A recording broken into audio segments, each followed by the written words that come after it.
Howdy. I wanted to do a video today on the Sarno Music Solutions steel guitar black box.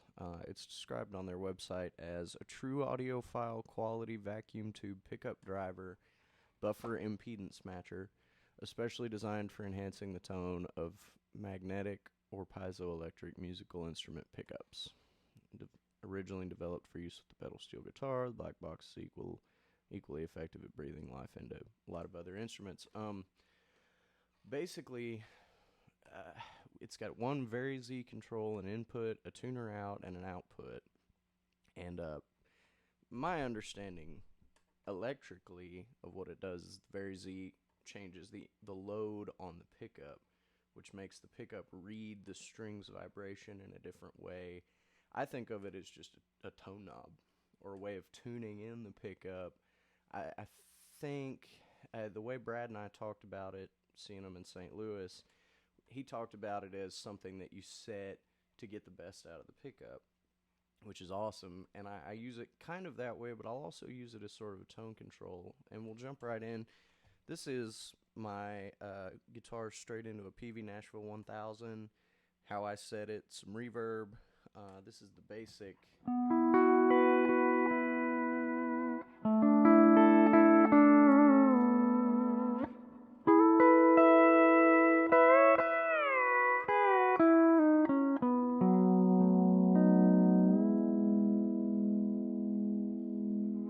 That's the basic kind of tone I'm using, and I'll go in and put the box back in as I talk about it a little bit. I've been using this. My buddy Scott McCumber has been letting me borrow this one.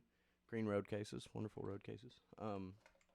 And I really dig it because it opens up the amplifier a little bit. You know, the PV Nashville 1000 is kind of a staple. Everybody has one, and they've been used for a long time, but it's a little sterile to me at times. And this is the steel guitar black box, basically where I set it, with the knob at about 11 o'clock.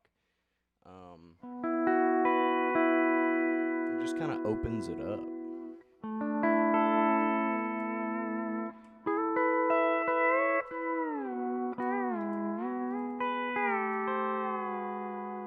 And that's, like, say, where I kind of set it, so you can hear it just there from the basic amp tone. It opens it up. It's got that tube in there that gives it some warmth, but not darkness. I just love it. I think it's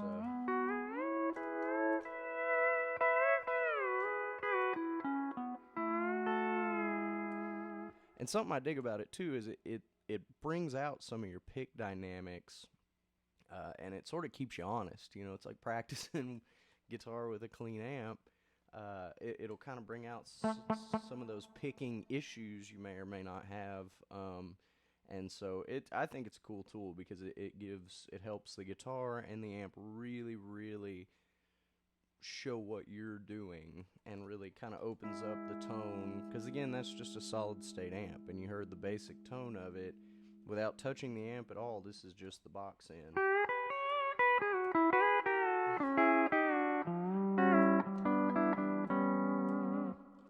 So I'll go through and sort of, that's again about 11 o'clock on it. That's kind of where I set it to start a gig or a session. And it'll just go from there. And as I said before, I don't know if it was really intended as a tone control per se, but I like messing with it. Playing last night, we did a real country set, and if something was coming up and I heard like a showbud type tone on it, a little darker, warmer thing, I'd back off the very Z. You know, you call farewell party, back it off a little bit to get like a warmer wood neck, wood guitar sound. And then, you know, something real poppy in tone, I'd crank it up. So here's low, and we'll go from extreme to extreme, neither of which you'll probably use. But this is with the very Z all the way down, which is about 7 o'clock on this potentiometer.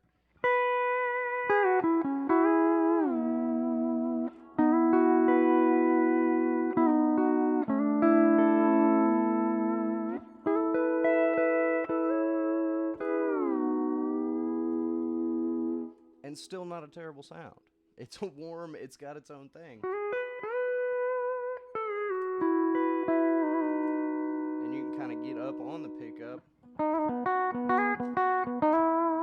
Get that attack with the shorter sustain up next to the bridge with it still being warm.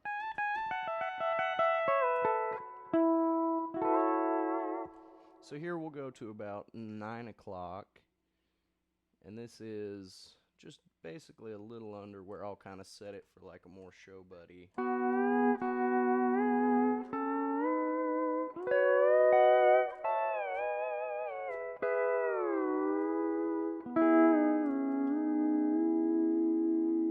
Beautiful. Brings out the sustain.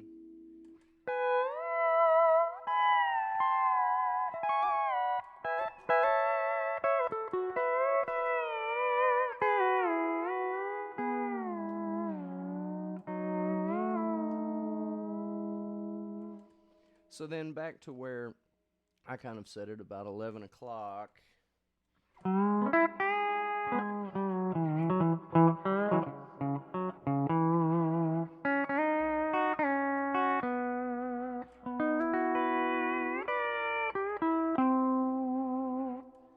So that's kind of where that's at. Straight up at noon. A little brighter even yet.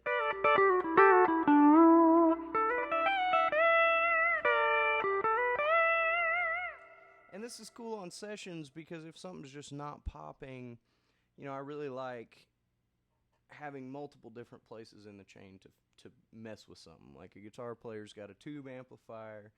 He can put on a clean overdrive. He can put on a dirty overdrive. He can crank the clean overdrive. That's a different thing. He can crank the volume, turn down the gain on the dirty overdrive.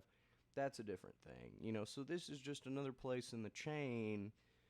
If you're digging the overall level, if you're digging the compression, if you're digging the general thing of the EQ, but you're just not inspired with the amp, you can mess with this. Give it a little more. Back it off a little bit.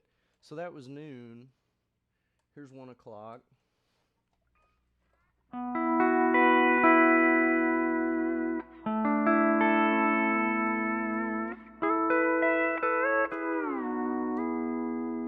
Bright, punchy, but still warm with that tube in there.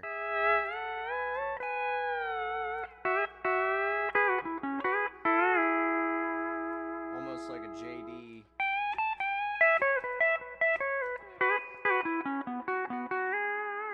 Almost like a JD push-pull thing.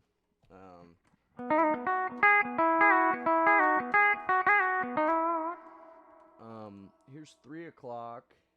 And as you get higher, you may be hearing this brighten up. As you get higher, though, you can experiment with being in different places. Earlier I was messing with this, and I had it cranked up here to, 3 or 4 o'clock, which I wouldn't necessarily use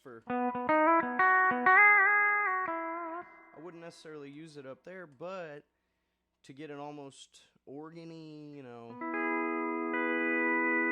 backing off here, you don't lose any of the bright or cut, but you can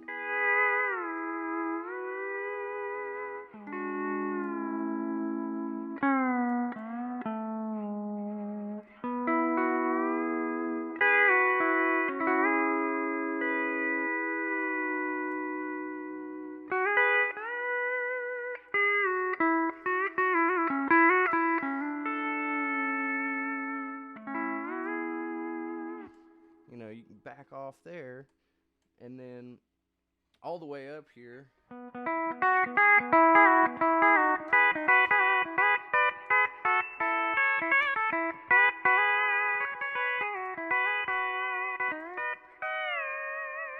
It's cool. It's right there. It cranks up, but still not brittle. That's the thing. If you wanted to get that range messing with only the EQ on the amp, you'd be cranking the presence, cranking the high.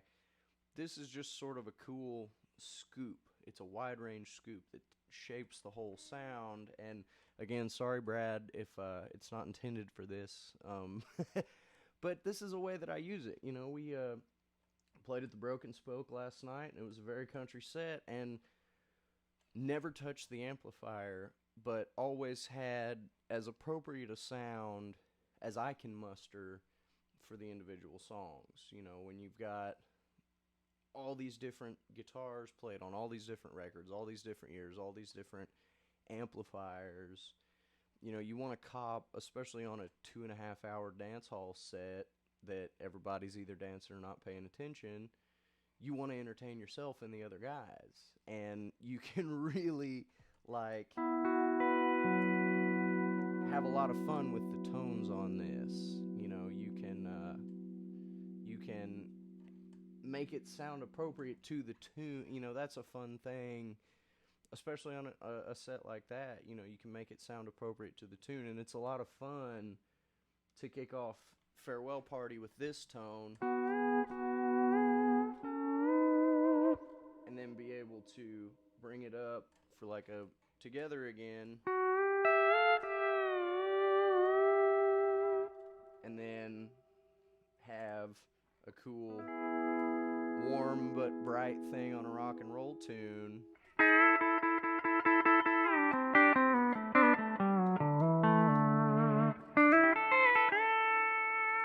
My screen turned off here. It's cool to be able to set that tone for all those different things and having it right there, not having to go sweep the mids, bring up the highs, bring up the lows, bring down the lows. To have a variety of tones is a really cool thing. So check out the Steel Guitar Black Box. I sure dig it. Brad is a very nice guy. We were up in St. Louis last year and met Brad and had coffee and geeked out. I mean, the dude is just really interesting and really knows his stuff when it comes to not only music, but the gear that they were using, or not, I should say, not only the gear, but the music. And we sat there and talked about Jerry Garcia, and you know, Jerry was one of the coolest. He agreed with me, and you don't get it a lot. Jerry, to me, was one of the coolest steel players. He was out of tune, and he was here and there, and it was kind of clunky, but it was a really cool, interesting thing. And so Brad's just a really cool guy to talk to about those things, and makes a lot of quality gear.